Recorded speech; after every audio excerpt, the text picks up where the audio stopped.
Hello and welcome back to the channel. Have you ever found yourself on this screen wanting to create a new field but feel overwhelmed? In today's video, we'll be diving into the world of Salesforce fields and what each of these options mean. Fields are an essential part of your Salesforce organization as they help you store and organize your data. Understanding the different types of fields can help you make informed decisions about how to set up your Salesforce objects and improve your data management practices. So let's dive in. You can create a new field in Salesforce by going to the Object Manager. In this instance, we're looking at the Account, the Fields and Relationship tab, and then clicking New here. You're then presented a large list of options of different field types. Let's dig into what each one of these mean. The first type of field is the text field, which is used to store any type of text-based data, such as name, addresses, and descriptions. Salesforce gives you 5 different options for text fields. We have the text, text area, text long, text rich, and text encrypt.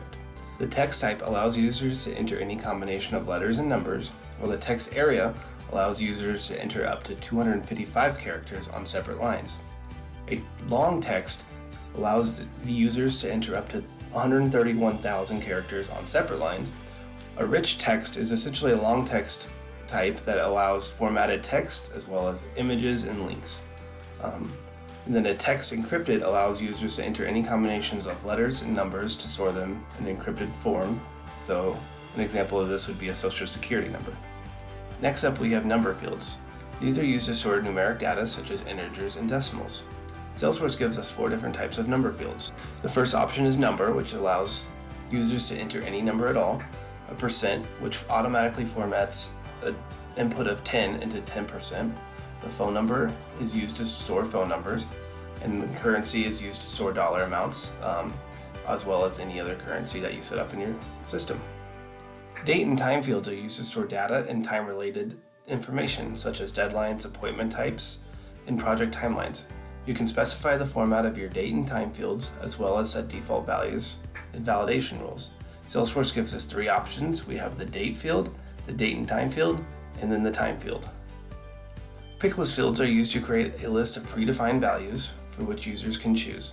This helps to ensure consistent and accurate data entry and also makes it easier to search and filter your data. Salesforce gives us 2 picklist options. The picklist, which allows a user to select one value, while the multi-select picklist allows users to select multiple values in the field. A checkbox field is used to allow the user to select a true or false value. Next, we have lookup fields. Lookup fields are used to establish relationships between different objects in your Salesforce organization. For example, you can use a lookup field to connect a contact to an account or to link a product to an opportunity. Salesforce also offers a few other special fields.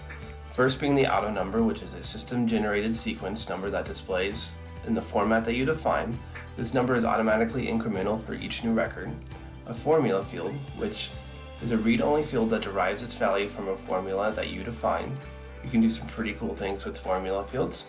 The last field is a roll-up summary type, which is a read-only field that displays the sum, minimum, count, or maximum value of a field on a related list.